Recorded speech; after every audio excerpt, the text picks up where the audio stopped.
ये कहानी है दो दोस्तों की जो एक छोटे से गांव में रहते थे। एक बार वो दोनों किसी काम से शहर गए और वापस अपने गांव लौट रहे थे। उनके गांव पहुंचने के लिए उनको एक जंगल से होकर गुजरना था और जब वो उस जंगल से गुजर रहे थे तभी एक दोस्त को प्यास लगी और वो पानी ढूंढते ढूंढते रास्ता भटक गए। थोड़ी ही देर बाद शाम हो गई और रात होने वाली थी और तभी उन दोनों की नजर एक गुफा पर पड़ी जो कि पेड़ों से घिरी हुई थी। उन दोस्तों ने सोचा कि रात बिताने के लिए ये जगह ठीक रहेगी। उन दोनों ने मिलकर कुछ लकड़ियां इकट्ठा की और गुफा के अंदर गए और आग जलाकर वहीं बैठ गए। रात का वक्त था, गुफा के अंदर आग जल रही थी और बाहर बिल्कुल अंधेरा था। कुछ जानवरों की आवाजें आ रही थी। अब उन दोनों में से एक दोस्त अंदर ही अंदर डरने लगा क्योंकि उसने भूत प्रेत की बहुत सारी कहानियां सुनी हुई थी। उसको ये यकीन था कि रात के वक्त जंगल में भयानक आत्माएं भटकती हैं और अगर कोई भटका हुआ इंसान मिल जाए तो उसको नहीं छोड़ती। जब उसने ये भूत प्रेत की बात अपने दोस्त को बताया तो उसके दोस्त ने उससे हंसते हुए पूछा, क्या तुमने कभी भूत को देखा है?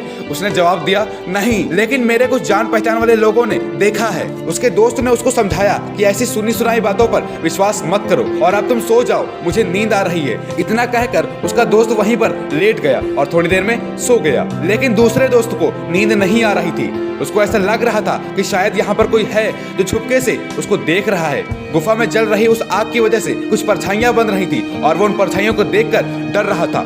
कुछ घंटों तक ऐसा ही चलता रहा और फिर क्योंकि वो बहुत ज्यादा थक चुका था इसलिए उसको भी नींद आ गई और तभी उसको एक सपना आया। सपने में उसको एक बहुत ही भयानक परछाई दिखाई दी जो उसकी तरफ बढ़ रही थी। जैसे जैसे वो डर रहा था वैसे वैसे वो परछाई बड़ी और भयानक होती जा रही थी और फिर उसको एक हाथ नजर आया जिसके बड़े बड़े नाखून थे और वो हाथ उसी की तरफ तेजी से बढ़ रहा था।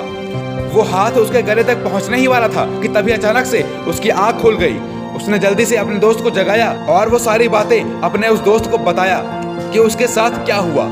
उसके दोस्त ने उसको हंसते हुए कहा कि अब अगर ये परछाई तुमको दिखाई दे तो अपने अंदर ही अंदर बोलना कि मैं तुझसे नहीं डरता, मेरे सामने आ। और फिर वो दोनों सो गए। थोड़ी देर बाद उसको फिर वही सपना आया और फिर से वही परछाई दिखाई दी जो धीरे धीरे उसकी तरफ बढ़ती जा रही थी। लेकिन इस बार वो उस परछाई से डरा नहीं बल्कि अपनी पूरी हिम्मत जुटाकर उसने वही कहा, मैं तुझसे नहीं डरता, मेरे सामने आ। जैसे जैसे वो ये बोलता गया वैसे वैसे वो परछाई छोटी होने लगी और उससे दूर होने लगी। वो बोलता रहा और परछाई छोटी होती रही और थोड़ी देर बाद वो परछाई दिखना बंद हो गई। बिल्कुल ऐसा ही हमारी जिंदगी में भी होता है। हमारे अंदर जितना भी डर है उससे हम जितना डरते हैं हम उतने ही छोटे होते चले जाते हैं और वो डर उतना ही बड़ा होने लगता है। लेकिन अगर हम अपने अंदर के डर से डरे नहीं बल्कि उसका सामना करें तो दुनिया का ऐसा कोई भी डर नहीं जो हमको डरा सके। दोस्तों, ये वीडियो आपको कैसा लगा मुझे कमेंट करके जरूर बताना।